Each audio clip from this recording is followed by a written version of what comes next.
Hey everyone, welcome back to Modern Indie Artists Podcast, where I talk to independent musicians from all walks and explore their journey as an independent musician.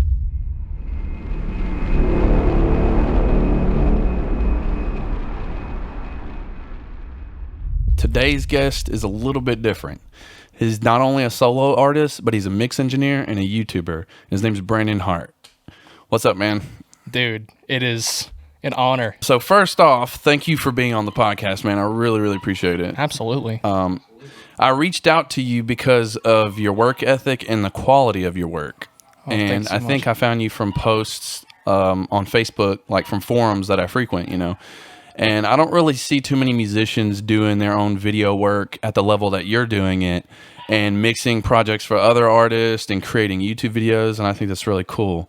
So with all of that said, I've got a few questions for you about all of that. So first off, man, like, how long have you been playing music? My answer is going to be just like I literally started at like 9 years old, and recording didn't really even come along until I was probably like 14 or 15. So yeah, I kind of like started out somewhat like classically trained, I guess you could say. I did a lot of fingerstyle stuff. I was a huge fan of, I'm from the South, of course. So when you're from the South, you usually the stereotype is you listen to country music, which in my case is 100% the fact. So I was introduced at a very young age, like Chet Atkins, and people like Brad Paisley, and then Alan Jackson's guitarist, Brent. Dude, all those guys are so incredible. And for whatever reason, like I had enough of that by the age of like 13, and then I wanted to go like the rock route. And then I will say, like when I was 14 years old was the first time, I don't know why it was this way, but the first time I ever heard Eddie Van Halen play Eruption. I went 14 years without hearing that.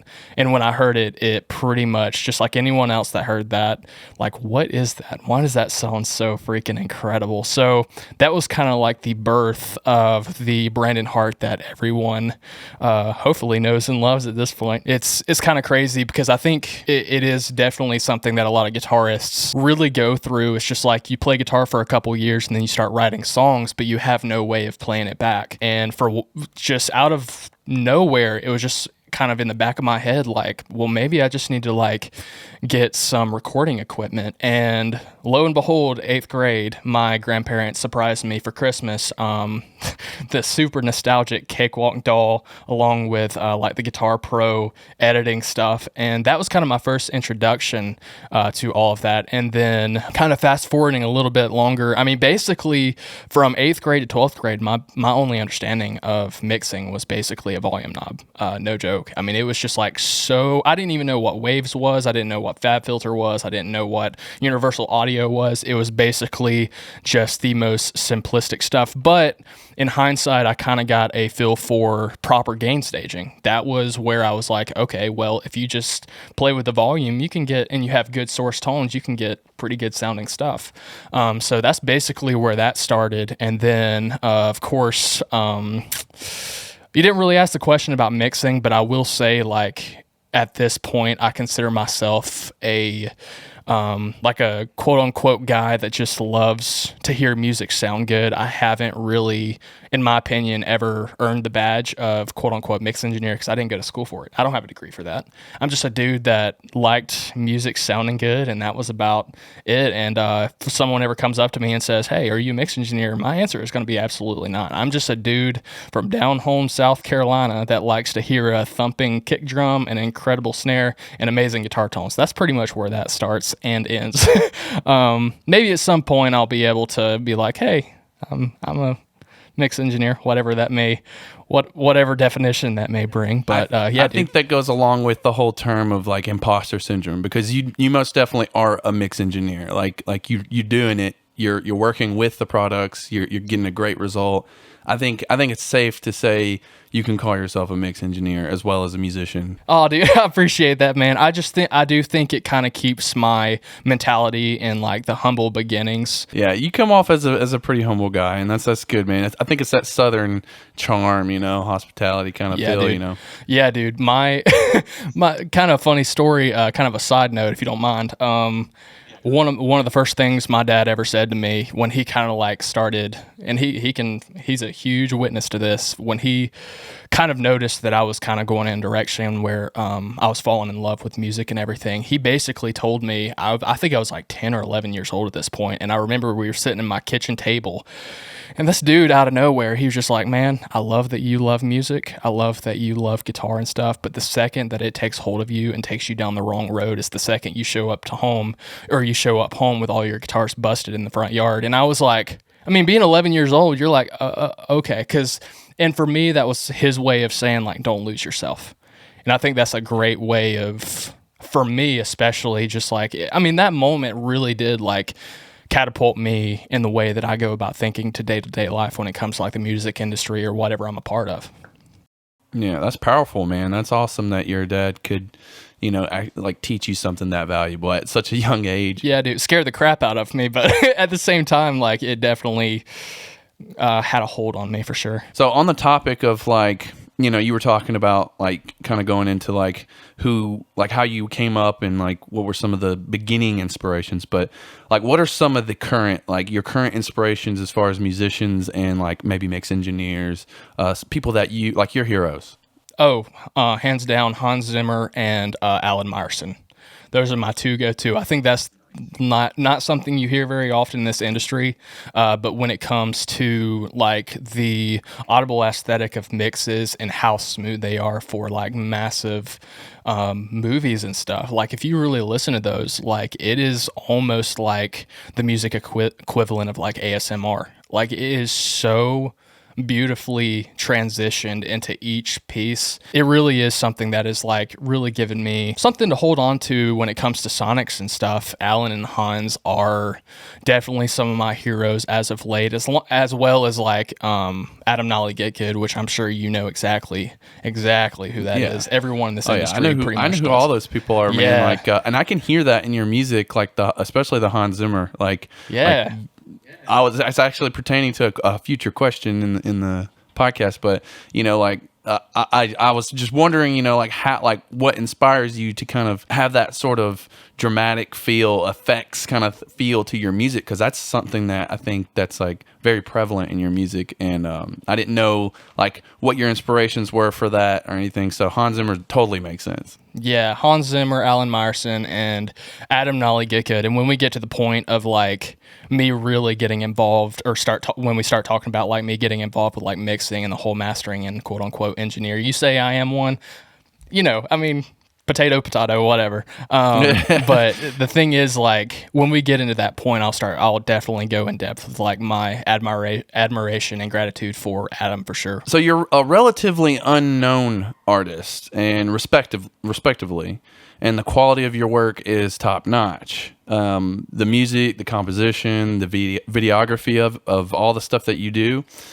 And so you should have like 1,000 subs and, people listening to your music. And so from what I'm seeing and artists frequently is just like they have everything lined up perfectly like you do, and they give up before they see a return. It happens very often in the music industry. And it just goes to show you that you can have excellent production and everything, and people won't care at first. Exactly. Because the thing that matters the most is consistency and building and connecting with your audience. Quality matters. Like the stuff that you're doing, it matters. And it's it's going to be a huge part of your success. But you're no exception to that. But you're obviously staying consistent and you're pushing forward like a freight train, man, with all this content. So I guess my question is, how do you push forward knowing all this?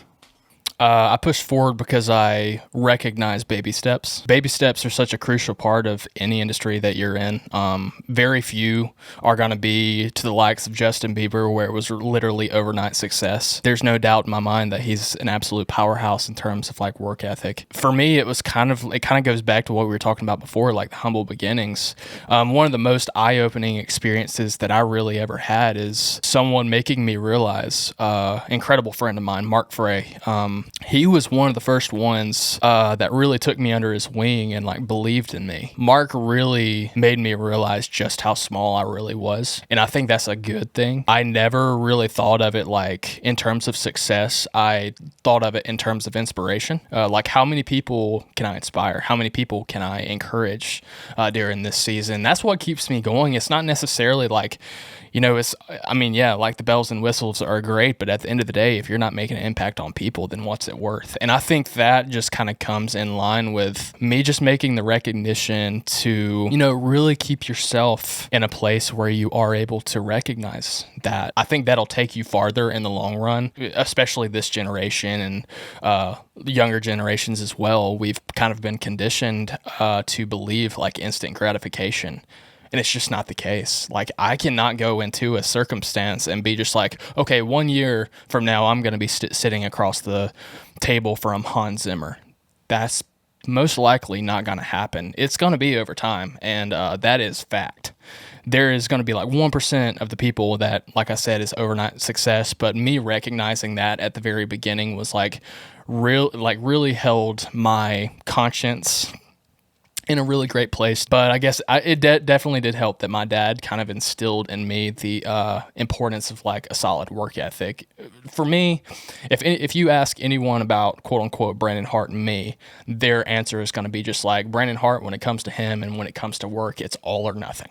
And we'll get into that later on. Having healthy balances and really understanding, making sure that you keep yourself in a healthy headspace, constantly grow, constantly learn, constantly practice your craft, and understand that there is going to be pain that you're going to endure over time. It's going to be very painful to come to the realizations of, hey, I'm not where I need to be, but that's okay. It's just part of the quote unquote growing pains. So I hope that was a good answer. That's kind of my that was off the top of my head. Great answer, man. Yeah. Like that was a lot better than I was hoping for. Like, you said something that really kind of stuck with me. Like, it kind of resonated with me because it's something that I've experienced myself, where you kind of have this realization in your career where you're like, why am I doing this? Like, am I making a difference? And you said something. You said, if you're not doing it to impact others and to make a difference in people's lives, then what is the purpose? What's the point? And Absolutely. I don't know if you're a man of faith, but I am. And that's kind of how I live my life now. Like, I do it with purpose. I want to help people or offer something in some sort of way with my music. Yeah. And it was up until that point where I realized like I was doing it selfishly for a long time. And when I got married, and a bunch of stuff happened with my music career and stuff like that, like I started to kind of reassess how I went about, pursuing music as a career. And I finally, realized that, like you were saying, you got to do it with purpose and intent and helping others, That's a good word, intention. Yeah. Be intentional about why you're doing something. Don't do it just for the clout. Don't do it for, and you're going to go online and hear people all over the internet, like, don't do it for this or that, but it really is so true. Like, make sure that your intentions are healthy. Healthies, dude, that is one of the most important words that I've learned over the course of the last, I've been in this game for professionally like 2.5 years, 3 years. Like, it hasn't been that long, but I will say throughout that entire thing, I'm not going to sit here and say that I was perfect and almighty and everything, but I was very much, I made sure I was grounded. I guess that's the best way that I could put it. So that's awesome, man. Yeah, so you seem like you got your head on your shoulders right, man. Like, you got a good perspective. Okay, so recently you've gained the attention of Ermin Hamadovic. Or am I saying his right name? Or am I saying his name right? Ermin Hamadovic. That's how it's pronounced. Hamadovic. Okay, Hamadovic. I'm so sorry. No, dude, you're good. He's from Submission Audio, and if anyone doesn't know who that is, he's probably mastered your favorite band's music. I'm familiar with his book he released a long time ago called Systematic Guide. Yeah, the Systematic Mixing Guide. Yeah. Dude, that was my Bible first starting out, mixing and learning, and like, so hats off to Ermin for that, man. Dude. I love all his work. Absolutely. But I just wanted to ask you about that. Like, how did that opportunity come about? The A1 since day one question. I don't think I've answered this before. At least I've never answered someone that's asked it. I've had plenty of people ask it, but for whatever reason, I just never really gave it a good thought. But hey, this is a good way for people to get to know me. Basically, I was introduced to Ehrman in 2017, and I had no idea that he mastered like the Alpha Omega Periphery albums at that point. I had no clue who he was. He was kind of like one of those, as you said, like he was somebody in the industry or starting to be, but his name wasn't out there yet. And Nolly, out of nowhere, just took him under his wing. A little bit of history with Ehrman.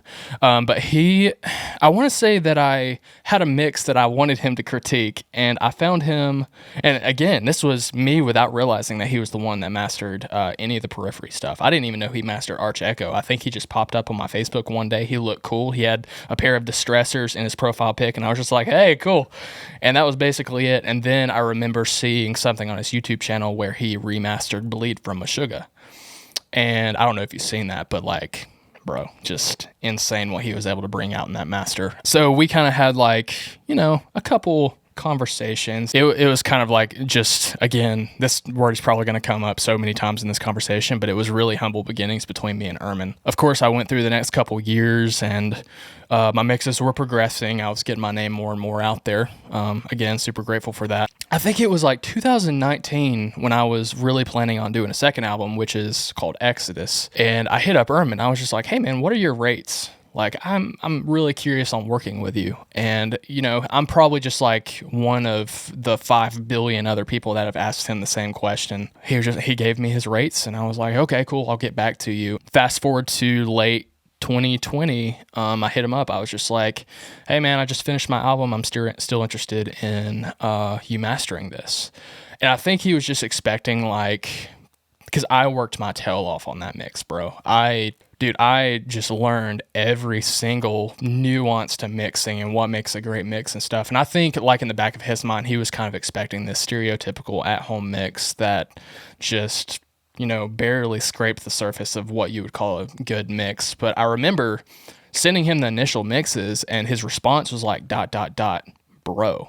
And I was like, please tell me that's a good bro and not a bad bro.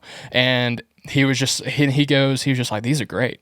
And I think that was when Ehrman kind of started taking me a little bit more seriously, because again, like, Ehrman, I'm sure he gets hit up every single day by people just like me. Fast forward to last October. This is kind of when things started shifting with my relationship with Ehrman.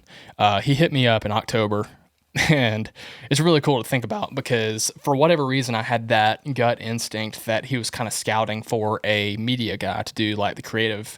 My quote unquote official title for Submission Audio is manager / creative director. Like, I take care of all of the media. I take care of all of the videos, which is, dude, super exciting. I love working with those guys. And he hit me up in October, and he was like, hey man, me and the guys at Submission Audio, we just put out a product called Grove Bass in collaboration with Simon Grove. And Ehrman was just like, if I send you this product, will you do a demo for it? And in the back of my mind, I was just like, I'm going to give this dude the best dang video that he's ever seen. So 62 hours passed. I spent 62 hours on this 1.5 minute video between like writing the track, getting everything akin to where I wanted it to be. And long story short, I like mixed it, I mastered it, I made the video, I shot it, I made all of these like new graphics for Ehrman. I went way above and beyond what I had initially thought I was going to do. But in the back of my mind, again, I just had this feeling. I don't know what it was, but I just had this really good feeling that he was scouting for someone to kind of take hold of or front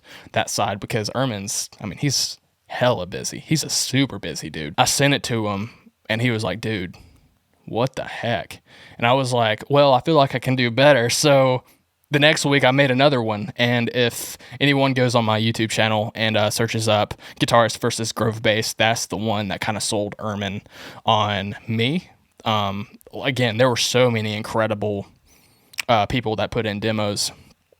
And I think it was like 2 weeks. I think it was like the week before Thanksgiving last year. And he was just like, hey man, what are your plans?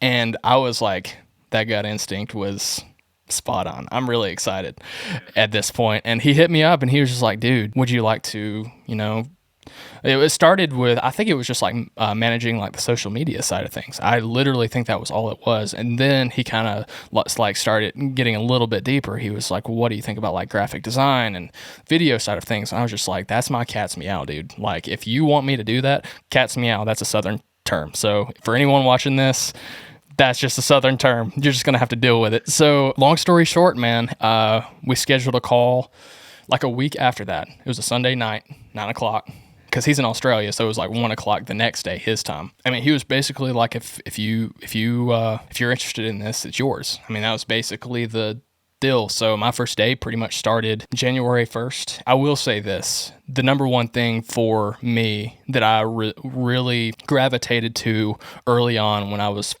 first put in contact with Ermin, especially when I found out he was the mastering engineer for Periphery, who is one of my all-time favorite bands, was I wanted to treat him like a friend and not a fan. That was so important to me because I didn't want to like put my foot in the door too soon and, you know, possibly wreck like the respect that he would have eventually happened to have for me a couple years down the road. So yeah, man. That's actually really cool to get that insight on how things, because I had no idea that's how it started. Like I just, you know, in my mind, just on the outside perspective, I thought that, you know, maybe he just reached out to you because he saw maybe some of your video work and was like, hey, you know, your work's great. But you actually had an in-depth story. Like I didn't know anything about all that stuff about you guys talking beforehand, just like a long time ago, you know, just kind of having just conversations. And then you wanting to have him master your stuff, you know, early on. Like that's part of the story that I didn't know. So that's pretty cool, man, that you guys kind of go a little further back. You're the first one, bro, outside of my family. So there you go. That's awesome, man. Yeah, I respect Ermin a lot too, man. Like I said, like I've been following the guy for a while, and really just super awesome dude, super awesome, you know, work that he does. So another awesome accolade of yours is you mixed one of Charlie Robbins' EPs called Sincado. Yes. And I went and listened to it earlier, dude. Phenomenal job. Oh, thank you so much, congrats on man. that. So how did that opportunity come about? Dude, that was a totally different story. Point blank, I messaged him. That's it. I messaged him. I was just like, hey, man, if you ever want someone to mix your stuff, hit me up. Here are my rates. I love your work. Get back to me. Your friend, Brandon Hart. I mean, that was basically the gist of it. And then I knew that he was mixing his stuff, so I didn't want to come across like, hey, I don't like your mixes, which is not the case. Like for what he was doing, he was killing it, like absolutely demolishing his mixes in the best kind of way. So he actually hits me up.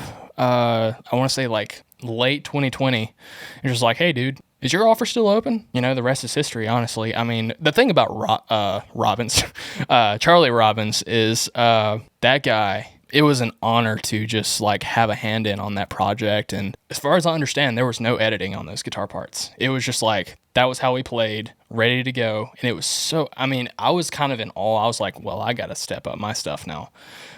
Because it was pretty mind-blowing just how incredible his tracks were. And yeah, so we went back and forth quite a bit. And, you know, I mean, the final outcome of the mix was everything that I had hoped it would be. And I told Charlie right at the beginning of that session, I was just like, I have a lot of tricks up my sleeve that I haven't done yet, but I really want to do it for your album. And the one thing I told him, I was just like, I want my snare so freaking loud in that mix, but it's going to work. It's going to work, dude. I'll just, like, on the back end of the mastering chain, I'll just put a saturation plug-in, like FabFilter Saturn 2 or something ridiculous. You know, he was totally on board. Like, he didn't really have, quote-unquote, demo-itis at that point. He was just itching to have these songs completely mixed and mastered. And, yeah, if Charlie's watching this, I have a lot of admiration for that dude. He's amazing. He really is just so amazing. And I mean, all the success coming his way is 100% deserved. So, yeah, man, he's great. I love Charlie. That's awesome, dude. Well, congrats on that opportunity, man. It sounded great. I listened to the whole thing. You just said something that made me laugh because the other night I was live streaming and someone said something about demo-itis, and I didn't know what that meant. Like, oh, no I've way. never heard that term, demo-itis. What is that? What does that mean? Oh, you don't? It's basically when you get so involved with the demo of your song that any change that takes place, you think it's a bad change instead of a good change. Like we are very, very selfish people.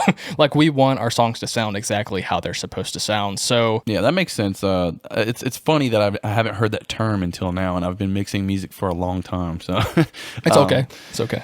But that definitely happens. I get that way too. I'll mix something and fall in love with the way that it sounds during the writing process, because I kind of have like the way I have my workflow is set up is I have, you know, kind of my master bus and everything kind of set up already. Yeah. I'm not sure if that's right or wrong, but that's just how I work. And you know, I fall in love with the way it sounds during the writing process. Then when I get to the final stages of actually just like mixing, and then, you know, I try to master myself. I'm not sure if I'm doing it right, but I try to master myself. And, you know, it gets really hard sometimes, dude, to detach from the way that originally sounds. Dude, 100%. And I was actually prepping for this. I was listening to a little bit of Era last night. Do you have a hand in on the productions for that, other than guitars? No, I had no a hand in any of the productions on the Air stuff. You know, I wrote a lot of the music, but I did not produce any of it. That was Brian Hood. Okay. Whoa, I know that name. I definitely know that name. Can't put a face with it, but I've definitely heard of him. Brian Hood, yeah, he's responsible for Augment and Impulse, those two albums, cool. And also the EP Andromeda. Really great mixing mastering engineer, super cool dude. I've been friends with him for a while. I basically kind of learned everything I know from him. You know, I've taken his courses and just like recording with him multiple times and kind of like seeing like behind his shoulder, you know, like what he's doing while he's like tracking and mixing us. So I learned a lot from him early on. Yeah, dude. Is he like, would you say he's like a mentor to you? In a way, not officially. Like we don't like have like, you know, frequent calls or anything like that, but I would consider him like a mentor, just like on the outside, because, you know, I've been following his work and been a part of his work for so long. But there's a lot of new mix engineers that are just changing the game now, and you being one of them, man. Like you're coming up real quick here in the scene, and it's just sounding great out the box, dude. Like, but I'm sure a lot of work went into getting as good as you are. Okay, so origins of your mixing, like your mixing style, and like how you just kind of started with all of that, you know? My basic understanding when I first got that very first DAW, which was Cakewalk, like I was talking about, my basic understanding was just volume. And then when I got to college, my parents were like pressuring me, like, hey, you got to figure out what you want to do for the rest of your life. And mixing never even crossed my mind. It was more so like the musicianship side of things. But wouldn't you know, I was going to college, and I was going to college for nursing. I felt like I'm a very nurturing person. I thought that was good, but I absolutely hated it. The first semester, I was just like, I am not doing this for the rest of my life. And wouldn't you know, the next year, one of my buddies hits me up. I can't remember who it was, but they were just like, I know you're a Periphery fan, but Nolly Get Good is actually doing, you've probably remembered this video, Nolly Get Good is doing a masterclass / video on Nail the Mix. I think you'd be interested. And I was like, ooh, yeah, I would actually be interested. And at this point, I had no clue that Nolly was the one that was doing the productions. I just thought they hired someone like Ermin or contracted someone else. But it was the Nolly Get Good, and I already loved his bass tones. So that's basically why I bought it, to learn how to dial in bass tones like that. Like, this is the crazy part, the super humbling part for me too, because 2 hours in, I was already like, what the crap just happened? What did he do? Why does his session look like that? Why does his mixes sound like that? His raw tones were just beautiful right out of the gate. And I was like, that already sounds better than my mixes. I went out right after that, bought every single plugin, every one that was used in that video. And I was like, in 6 months, I am going to be the next Nolly Get Good. And that's kind of a cavalier, that's the kind of like cavalier attitude that I had, but no joke. I put my guitar down for a solid 6 months, learned everything that I knew how to learn about mixing. And I watched that video over and over and over again. And long story short, right after that was when I was gearing up to write and mix Genesis. I released that album, and people were like, wow, the writing is great, but who the crap mixed that? And I just like, raised my hand like super slowly. I was like, yeah, that was me. I couldn't afford a mix engineer that time, so I just taught myself how to do it. As cliche as it sounds, this entire thing was an accident. like mixing, like the professional side of things, 100% accident. It kind of started there, and then I started getting more and more clients, and then this client would like refer another client to me, or another 2 or 3. Honestly, the rest is history for me, and it's like really cool to see like the progression over the past couple years, and I really do genuinely love what I do.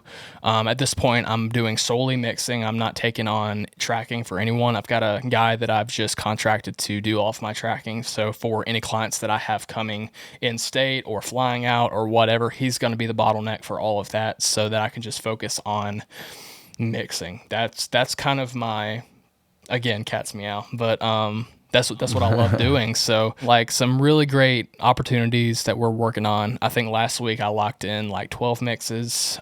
This week I've got only 4. Pretty ridiculous just to see like the growth over the past couple years, but having a solid work ethic and genuinely, I think it goes farther than that. It's more so like just the genuine love and desire to continually grow, and just the love for your craft. That's where that basically comes from. Yeah, man, that's awesome, dude.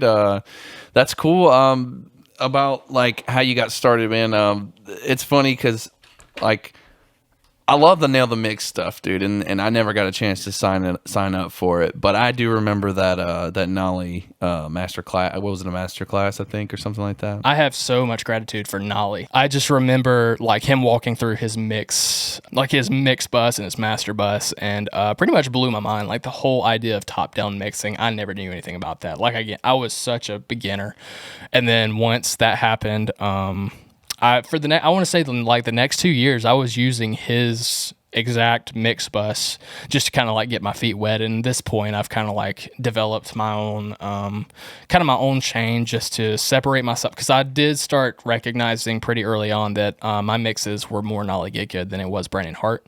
So that was really important for me to like nip in the bud really quick. I mean, it's a great thing to sound like Nolly Get Good, but at the same time, like if you're wanting to extend yourself in terms of being a mix engineer, if someone wants a Nolly Get Good mix, they're going to hire Nolly Get Good. They don't want to hire me. So at this point, it was just more so like, okay, 2 years in, I've been doing the same thing. Let me develop my own chain. And I want to say that that chain has remained fairly static over the past couple years.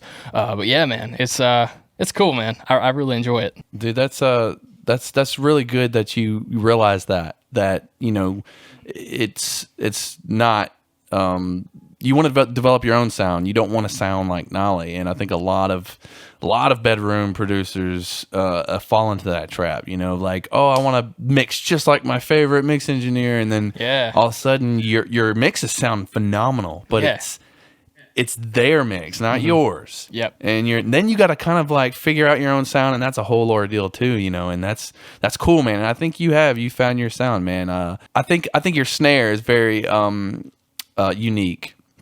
Your snare and your guitar tone. I think those are the two things I think that give away the Brandon Hart sound. It's really funny because one of the first conversations that Clayton King and me ever had, one of our first conversations, it was kind of like right after he started hearing some of my mixes online. And he was like asking me all these questions, and I was more than happy because he's a bro now. He's like, honestly, one of my best friends now. Super, super thankful for that guy. We're kind of each other's accountability partners. But anyway, one of his some of his questions, he was just like, "What do you do here?" And I was like, "I do this and that." And he was just like, "What? I mean, he was like speechless. He was just like, "I've never heard anyone doing that." And I was like, "Good." That was literally my answer. I was like, "Good. I don't want to sound like anyone else." And it's really cool to like see him bring across a lot of that in his mixes online, because he's just like, "Hey, dude, guess what I did on my mix today?" And I'm just like, "What?" And he was just like, "That thing you told me about last week." And I'm just like, "Okay, cool. That's cool." So being each other's accountability partners, and him like taking away from some of the stuff that I do, and me being inspired by his playing, and overall, like, dude, that guy, Clayton. Dude, it makes sense that you guys are friends, because both of you definitely have that same drive and vibe, like in your mixes too. Like Clayton's mixes are great too. Yeah. Like everything he puts out, man, is like just super top notch. Like looks very good, crisp. Everything sonically is just top notch, man. Dude, so Clayton's a freak of nature. I love Clayton too, man. That's awesome that I'm really happy you guys are connected. When I saw him on your channel, I was like, yeah, he needs to be on your channel because all the success that's coming his way, like between Seymour Duncan and Dunlop and all those incredible things. This is kind of, I know, that's insane. I know. I was just like, dude, that's so cool. It's not surprising though. Like, I don't know if he's ever told you this story, but the week before, he posted that original Fireflies video that went absolutely viral. I think as of this morning, I watched it. That's how much I love it. I think he's at like 576,000 views on that one video. And I think that's what kind of transpired. So the week before that, we were actually on a Skype date and he was just like, man, I just kind of want to like find my voice or whatever. I can't remember exactly what he said. I was just like, just put out one good video for the fun of it.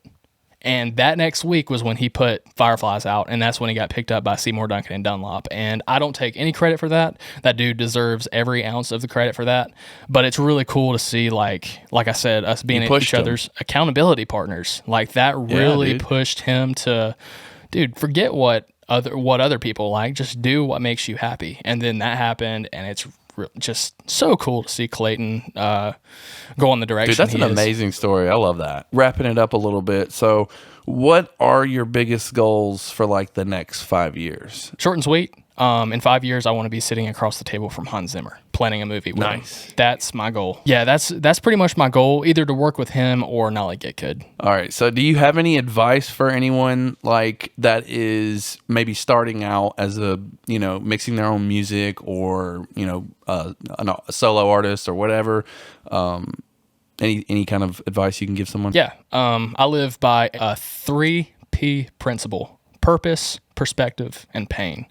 Purpose, know why you do what you do. Open yourself up to the perspective that you very well may get where you want to go, but it's not going to happen overnight. That's almost a guarantee. If you have that belief, and I say go for it. Like, I'm not going to hold you back from that. I'm going to tell you how to live your life. In pain, you're going to lose some jobs that you really wanted, or you're not going to get the job that you really wanted. But in that pain, don't burn bridges. That's the number one thing that I've seen a lot of people do. Well, hey, I didn't get this job, so I'm going to absolutely exclude that person from my circle or my life or whatever, not realizing that in the future, that opportunity may re-arise. I can't say who, but I just went through something like that where I was a little ticked at myself. I was more ticked at myself than anything because I worked so hard to get this job a couple years ago and I didn't get it, but I stayed in contact with this specific person. Again, I'm not going to say who it is. And they hit me up like a month ago and they were just like, hey, we've been keeping up with your work.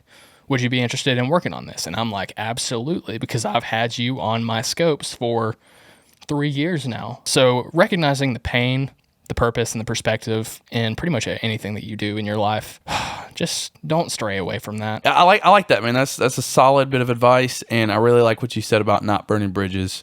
Like, it kind of hit me a little bit because something happened to me recently. I'm not going to repeat what it is, but it happened with a mixing buddy of mine, and I kind of sometimes I take things a little too personal to heart, and I just like kind of shut myself away from people sometimes, and I probably shouldn't.